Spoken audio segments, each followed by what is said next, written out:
The words cracked like thunder in the middle of a quiet weekday morning. "Get out of my bank. This place isn't for your kind." Her voice was sharp, urgent, a blade disguised as customer service. The manager, a woman with pale hair cut into a rigid bob, clutched the desk phone with one hand and pointed with the other, her finger stiff, trembling not from fear but from the arrogance of certainty. Every syllable she spat carried the weight of entitlement, as if the marble floor and glass walls belonged to her family name. Across from her stood a woman in a light blue sweater, dark curls tied back, no designer handbag, no flashy jewelry, no entourage. To anyone else, she looked like an ordinary customer, but the way she held her shoulders anchored, unshaken, hinted at something deeper. She didn't argue. She didn't plead. She simply stood there, silent as stone, while the words aimed at her ricocheted off the walls. Behind the manager, two uniformed security officers appeared. Their presence was heavy, meant to intimidate. Their navy shirts starched, badges gleaming under the fluorescent lights. They didn't speak. They didn't need to.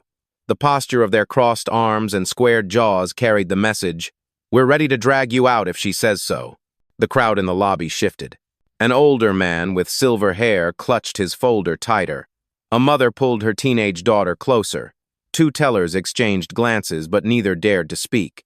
And yet, in the middle of that storm of stares and whispered judgments, the woman in blue never lost her composure.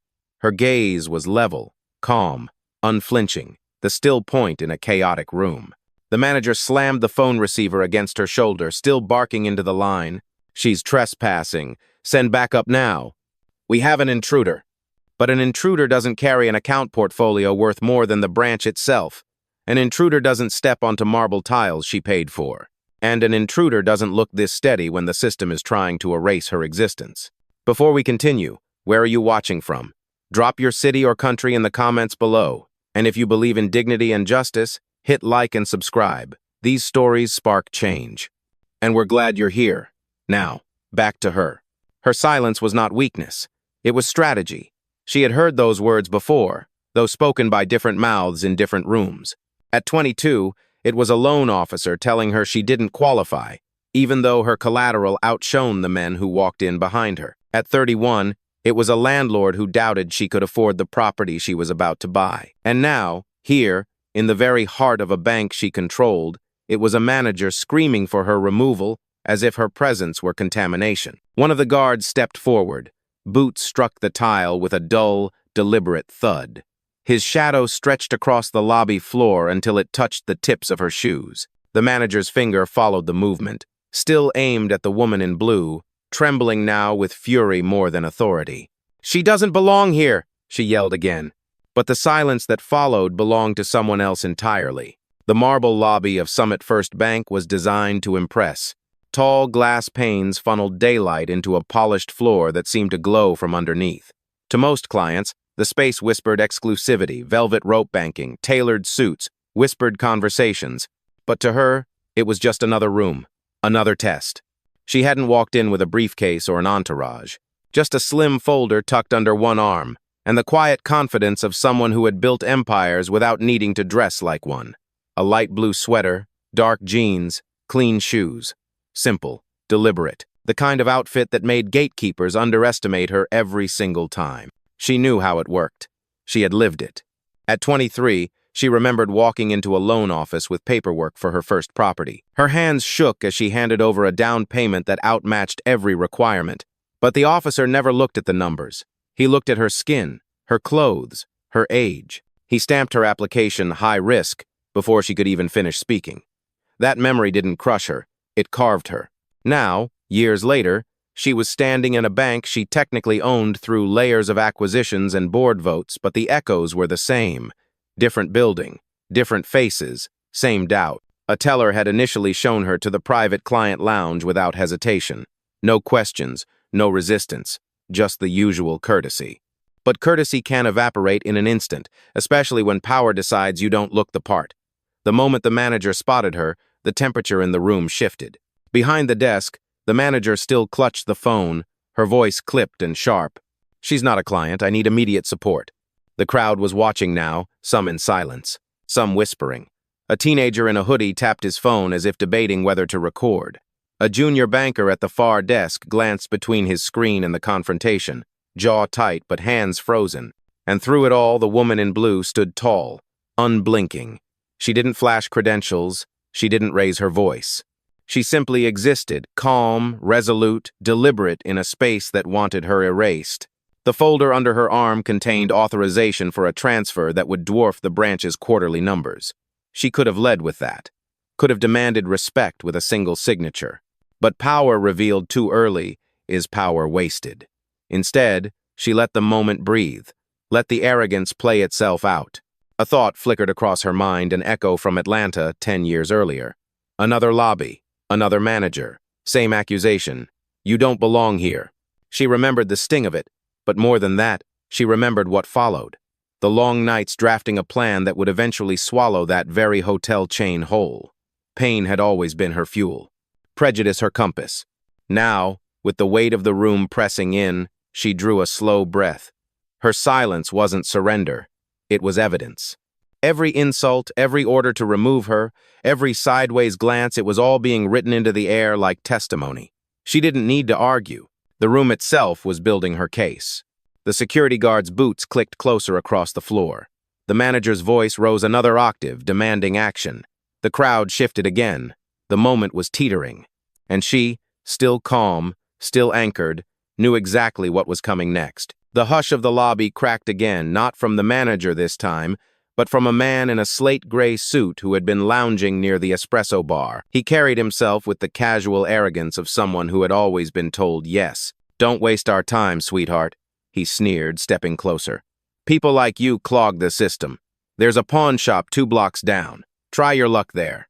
His words dripped across the marble like acid. A few customers gasped. One woman clutched her handbag tighter. The teenager in the hoodie lowered his phone but didn't stop recording this time. The security guard, encouraged by the insult, took another step forward, hand brushing against the radio on his belt. The posture was clear. One word from the manager, and this woman will be dragged out. But the woman in blue didn't move. She shifted the folder slightly in her arm, like adjusting a weight, then let her eyes meet his without flinching. That silence, measured, intentional, only seemed to agitate him more. From behind the desk, the manager smirked, emboldened. "You hear that?" she said loudly, projecting to the room. "Real clients don't show up dressed like that. This isn't a walk-in center. This is Summit First." Her tone stretched the bank's name like a weapon, as if saying it louder could turn arrogance into policy. Across the room, the junior banker finally pushed his chair back. His voice barely rose above a whisper. "This doesn't feel right." But he didn't finish. One glance from the manager snapped him back into silence. The man in the gray suit laughed under his breath, pulling out a polished metal business card. He flashed it toward the onlookers. "This is what a priority client looks like, not whatever she island." The words sliced, deliberate, aimed not at her balance sheet but at her existence. And still, she stood, steady, calm, letting the storm circle her without bending. The guard cleared his throat. "Ma'am, we need to verify your presence. Step aside." But the crowd was listening now. A young woman near the entrance frowned, shaking her head. She gave her name. She gave her ID. "Why are you escalating?" she whispered to her friend, but loud enough for the tension to catch it. The manager barked again into the phone, ignoring the murmurs. "She's a fraud. She doesn't belong in here. Get security here now." Every word was another brick stacked on the wall of humiliation. Every insult another thread in the noose tightening around the room. The teenager in the hoodie steadied his camera, red light blinking. The junior banker clenched his jaw, and the woman in blue, still silent, let the weight of it all hang in the air, because she knew what they didn't. Storms collapse under their own arrogance. The insult still hung in the air like smoke, thick and choking. The man in the gray suit smirked. The manager clutched her phone tighter. The guard shifted his stance, every move in the room pressing her toward the exit. But she didn't move. She let the silence expand, stretching until it became unbearable. A silence that wasn't passive, but sharp, deliberate. It pressed harder than words ever could. Her eyes lowered briefly, not in defeat, but in calculation. She adjusted the strap of her bag, repositioned the folder against her side, and then lifted her chin again. Her breathing was steady, shoulders squared, her very presence announcing, "I will not be reduced to your idea of me." The guard, impatient, stepped closer. His boots clicked against the marble, echoing through the space like a countdown. "Ma'am," he said, voice firmer now, "I'm asking you one last time. Step outside." She didn't reply. Instead, she turned her head slightly toward him, as if studying his uniform, the crest stitched above his chest, the weight of the badge that made him believe authority was permanent. Then she looked away, back toward the glass walls where the sunlight poured in, flooding the lobby with clarity none of them wanted. The manager mistook her silence for weakness. "See?" she said to the onlookers, voice sharp and triumphant. "She has nothing to say because she has nothing to prove." But that was the mistake, because power doesn't always roar. Sometimes it waits, calm, patient, letting arrogance dig its own grave. Across the room, the junior banker stared, eyes darting between the woman and his superior. He bit his lip, torn between obedience and conscience. His knuckles whitened against the desk edge, but he said nothing. The man in the gray suit leaned forward, enjoying the spectacle. "She doesn't belong here," he repeated, savoring the phrase. "And the longer you let her stand, the more of a circus this becomes." The crowd shifted again, murmurs swelling. A woman near the entrance whispered, "She hasn't even raised her voice." Another man muttered back, "That's what scares them." Still, she said nothing. Instead, her silence became a mirror. Every insult, every order to leave, every smirk it reflected back on those who hurled them, exposing the ugliness of their own words. She stood like a monument in the center of the storm, and the longer she refused to bend, the more unsteady the others became. Finally, she inhaled, slow and deliberate, the kind of breath someone takes when the outcome is already written, when time itself is simply catching up to what she knows. The manager slammed the phone down. "Security's on the way," she snapped, though her voice quivered ever so slightly. And the woman in blue still didn't flinch, because silence wasn't surrender. It was strategy. The red light of a phone camera blinked alive in the corner. A teenager in a faded hoodie had finally lifted his device high, lens aimed at the confrontation. The glow of the screen cut across the polished marble, a quiet rebellion in pixels.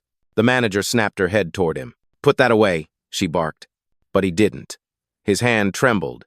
Yes, but he kept filming, jaw set in the defiance only youth can carry. Two women near the lounge chairs leaned toward each other. One whispered, "This feels wrong." The other nodded, eyes fixed on the silent figure in blue. "She's not yelling," she murmured back. "They are." At the far desk, the junior banker finally moved. He stood, straightened his tie, and walked halfway toward the scene before stopping cold, caught between loyalty to his manager and the truth unraveling in front of him. His lips parted, but the words stayed trapped in his throat. He swallowed hard, then sat back down, visibly shaken. The security guard stiffened at the growing attention. His radio crackled, but he hesitated to answer. Cameras had a way of turning muscle into liability. And still, the woman in blue remained motionless, silent. Her very stillness commanded more focus than any outburst could have. From the back of the room, a middle-aged father lifted his toddler higher on his hip, his voice low but clear. "She has the right to be here. Why are they treating her like this?" The sound carried farther than he intended.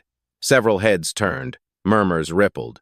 The tension that had been neatly contained within orders and insults was beginning to leak, infecting the bystanders with unease. The man in the gray suit scoffed, trying to reclaim control. "Don't be fooled," he sneered. "This is a scam. They always play the victim card."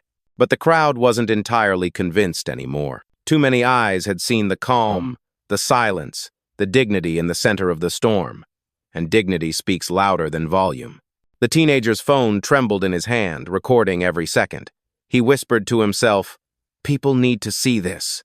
The junior banker exhaled, shoulders sinking. He leaned toward a colleague and whispered, "She gave her name. She gave her ID. I saw it." His voice shook, but his conscience had begun to stir. The manager's face flushed red. She slammed the desk with her palm. "None of you interfere," she snapped. "This is my branch, and she's not staying." But the room had already shifted. No longer was it just a private humiliation. Witnesses were awake now, their silence cracking. And once witnesses wake, injustice can't hide. The manager's voice cracked through the lobby like a whip. "She's a fraud. Remove her immediately." Her hand slammed against the polished wood of the reception desk, rattling a pen holder to the floor. The sound echoed sharp and metallic, cutting through the murmurs. The guard stepped forward, shoulders squared, radio now fully in his grip. "Ma'am," he said flatly, "we need to verify your presence. Refusal to comply will be considered trespassing." His tone was rehearsed, sterile, the kind of line repeated so many times it had lost any connection to justice. The woman in blue didn't answer. She simply shifted her weight onto her back foot, calm, grounded, her silence filling every corner of the marble room. But silence unnerved them more than shouting ever could. The man in the gray suit leaned on the counter, smirking for the audience he thought he still controlled. See? Not a word, not even a protest, because she knows she doesn't belong. A ripple of unease moved through the crowd. Some clients whispered, some raised their phones higher. A young woman near the entrance spoke louder this time, no longer whispering. She gave her ID. "You just don't like what she looks like." The manager spun toward her, eyes flashing. "Stay out of this if you don't want trouble." But trouble was already here. It lived in the cracks of her words, in the fury of her tone, in the fact that every insult landed heavier than any policy could justify. The junior banker at his desk finally stood again, voice low but audible. "This isn't protocol. We don't treat clients like this." The manager snapped back instantly, slicing the air with her reply. "You don't know protocol until I tell you what it is." Gasps echoed. Even the guard blinked, unsettled by her loss of composure. The teenager's camera caught everything: the flush of the manager's face, the way her fingers stabbed the air toward the woman in blue, the guard's boots tightening their stance. The father holding his child shook his head. "This is shameful," he muttered louder now. His daughter tugged at his shirt, whispering, "Why are they yelling at her?" And in the center of it all, the woman in blue remained still, eyes steady, lips pressed into a line of composure so sharp it might as well have been carved from stone. Every second she refused to respond, the ugliness around her grew louder, more desperate. The bank that prided itself on exclusivity now sounded like a marketplace of bias, each insult auctioned higher than the last. Finally, the manager barked one more time, voice rising until it cracked. "She's nothing. She doesn't belong in here, and I will not let this branch be fooled by a con." But the crowd had already begun to see who the real con was. The air snapped tighter. From behind the counter, a younger associate face, flushed with false courage, crumpled a sheet of scrap paper, flicked his wrist, and sent it sailing across the marble floor. The ball rolled to a stop at her feet. "Pawn shops down the street," he muttered, loud enough for the crowd to hear. "That's where you belong." The sound wasn't loud, but the meaning hit like glass shattering. A few people gasped outright. One woman near the lounge clapped her hand over her mouth. Another man muttered, "Did he just say that?" The toddler in her father's arms asked, "Daddy, why did he throw trash at her?" And the man could only shake his head. The teenager's phone caught it all: the toss, the smirk, the stunned faces. His camera trembled, but his voice didn't. "This is harassment," he whispered into the mic. The guard's patience thinned. He lifted the radio to his mouth. "Dispatch, we have a non-compliant subject," he reported flatly. His free hand flexed near his holster, not a weapon, but a pair of flex cuffs. The message was clear. They weren't just preparing to remove her, they were preparing to restrain her. Still, she stood anchored, the paper at her feet untouched, her gaze never dropping. She lifted her chin, eyes scanning the room, taking in every witness, every phone, every whisper. The manager seized the moment. "You see? Disruptive, fraudulent, dangerous. She refuses to cooperate. She provokes our staff. This ends now." But the crowd wasn't convinced. The calm in the woman's posture, the dignity she held even as insults rained, spoke louder than the manager's fury. The junior banker finally broke. His voice, strained but resolute, cut through the tension. "She didn't provoke anyone. You did." The manager spun, eyes blazing. "Excuse me?" He swallowed hard but didn't retreat. "I watched." She handed her ID. She followed every step. "You escalated, not her." A murmur rippled through the room. Phones tilted higher, capturing every word. The father with the child nodded firmly, adding, "He's right." The man in the gray suit tried to laugh it off, but the sound rang hollow now. "You people always play the victim," he said, voice cracking at the edges. That phrase "you people" hung in the air, toxic, undeniable. Gasps erupted. Even the guard faltered, lowering the radio halfway. realizing the weight of what had just been said. Through it all, the woman in blue remained still, her silence a blade sharper than any insult hurled at her. And when she finally drew breath, slow and deliberate, the room leaned closer. Because everyone could feel it, her silence was about to end. The crumpled paper still lay at her feet, a small insult magnified by marble silence. The guard's radio buzzed in his hand, but he hesitated. The crowd, once passive, now hummed with restless murmurs. And in the center of it all, the woman in blue finally moved. Slowly, deliberately, she reached into her bag. Not frantic, not rushed. Every motion precise, like choreography rehearsed 100 times. The guard's hand twitched toward his cuffs, tension sharpening the air. A few people gasped, half expecting resistance. But she didn't pull out a weapon. She pulled out a phone. The sleek black screen glowed to life, reflecting in her steady eyes. She pressed a single button, lifted it to her ear, and spoke with a voice so calm it sliced sharper than a scream. Initiate protocol. The words dropped like stones into a still pond, rippling outward, invisible but unstoppable. The manager blinked, confusion flashing across her face. Protocol? What protocol? She scoffed, then laughed bitterly. Calling your friends? That won't save you. But the voice on the other end of the line was crisp, professional, immediate. Understood, it said. Logging incident. Systems engaged. The teenager's camera caught every second the quiet command, the stunned silence that followed, the way the manager's smirk faltered for the first time. The junior banker straightened in his chair, recognition flickering across his face. He'd heard that tone before, not from fraudsters, but from boardrooms. Not from clients, but from owners.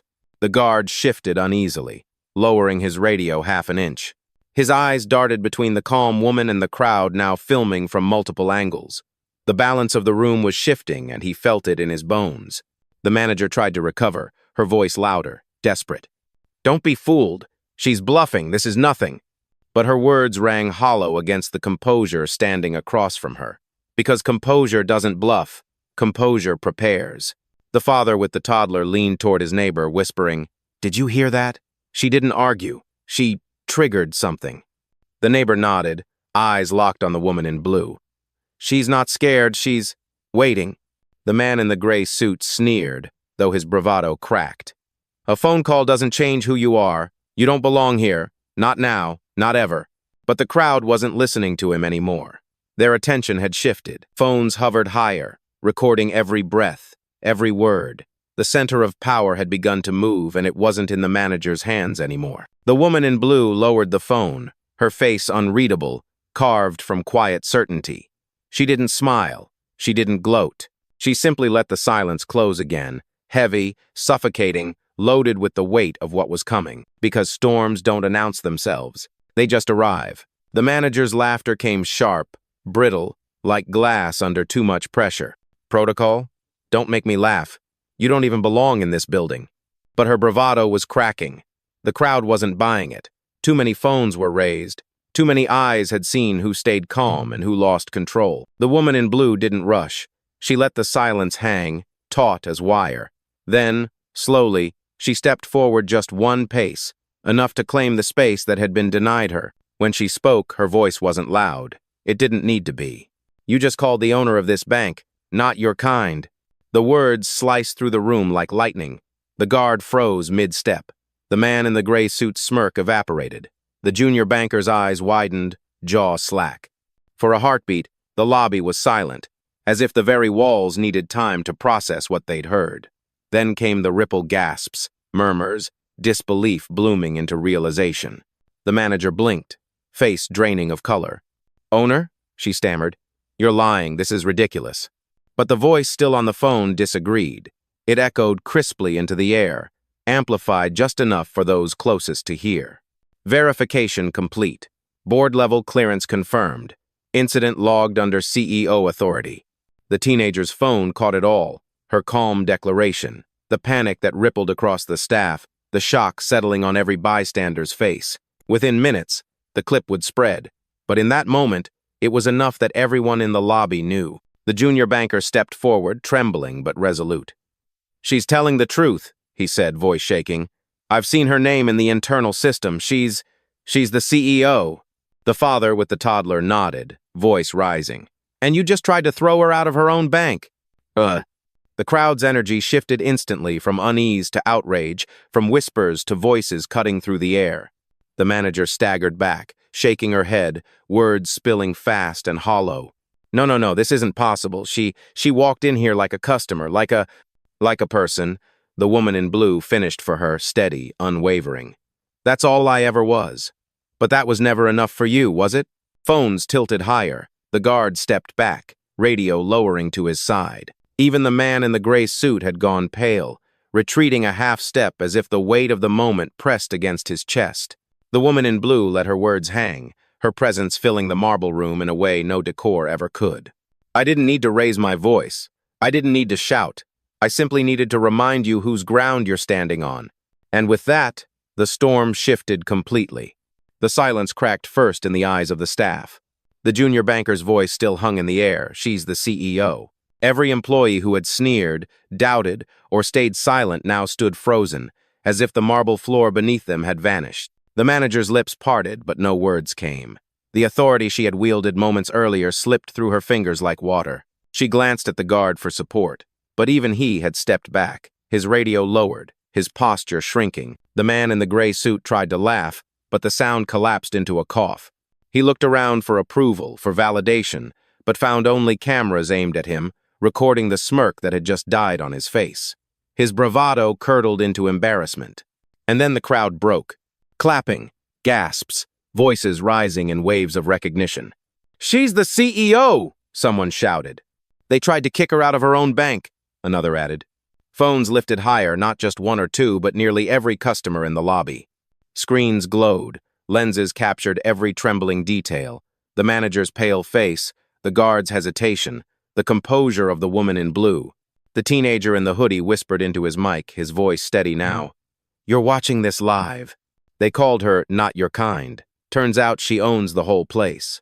His stream's comment feed lit up, emojis and outrage flooding faster than his eyes could follow. The father with the toddler raised his voice above the swell. "You see this? She never shouted once. Not once. And they still treated her like she didn't belong." His daughter tugged at his sleeve and whispered, "But she does belong." The words landed heavier than any adult's. The junior banker swallowed hard, guilt painting his face. He had been silent too long, complicit by inaction. Now he stepped forward, his voice cracking. "Miss Carter, I'm sorry, I should have spoken sooner." She didn't turn her gaze toward him. Her silence was neither forgiveness nor condemnation. It was a weight he would carry himself. The manager finally stumbled back, hands trembling as she gripped the counter for balance. "This can't be, this isn't..." Her words fell apart midair, trailed by the buzz of notifications from the teenager's stream hitting thousands of views. Every second was evidence now. Evidence that could not be erased, edited, or spun. The woman in blue finally lifted her eyes to meet the cameras, unshaken, anchored. She didn't need to say a word, the room had already spoken for her. And in that moment, power had shifted permanently. The marble lobby was no longer quiet, it was electric. Phones hovered like lanterns, capturing every tremor in the room. The manager, pale and trembling, still clung to the counter as if wood could anchor her authority. But authority was gone. The woman in blue lifted her phone once more, her voice even, measured. "Confirm branch status." A crisp reply came instantly through the line. "Branch status. Active. CEO override authorized. Awaiting your command." Gasps rippled through the crowd. The teenager's camera zoomed closer, catching the manager's face blanch as realization clawed at her throat. The woman in blue's gaze swept the staff steady, unyielding. Then her words landed with the weight of a gavel. "Effective immediately. Terminate branch manager Laura Kent. Terminate associate David Miller. Terminate all staff complicit in today's incident." The room froze. Then, a sound no one expected, sharp beeps, electronic, final. The manager's badge lit red at her hip. She swiped it against the desk console in desperation. Denied. The screen flashed, access revoked. Her mouth opened, but nothing came out. Only the heavy silence of someone stripped of power in real time. David, the associate who had thrown the paper, tried to retreat behind the counter. His badge buzzed red, too. He yanked it free. stared at it as though it had betrayed him, then dropped it to the floor with a clatter. The crowd erupted, some in disbelief, some in satisfaction. "She just fired them on the spot," one voice exclaimed. "This is justice," another said, phone raised high.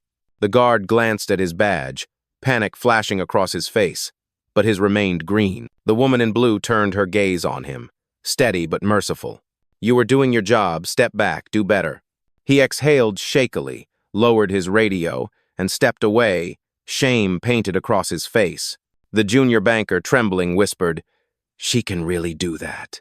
And the father, with the toddler, replied, "She just did." The manager staggered toward her staff, hands shaking, voice desperate. "This is illegal. She can't." The woman in blue cut in, calm as ever. "I can, and I just did. The board has already logged today's actions. Your access is revoked. Your authority is gone. And your careers," she paused, her eyes narrowing, "end here." The teenager's stream ticked past 10,000 viewers. Comments flooded the feed. Legend. Instant karma. This is history. The woman in blue lowered her phone, her silence reclaiming the room. Around her, the staff she had just dismissed stood hollow, pale, undone. The power they once wielded had collapsed in seconds, leaving nothing but the weight of their arrogance exposed for all to see. And in that collapse, the message was undeniable. She hadn't just defended herself, she had dismantled them. The red badges on the manager and her associate still blinked uselessly, silent proof that their reign had ended. They stood pale and trembling, stripped of the authority they had wielded like a weapon only minutes ago.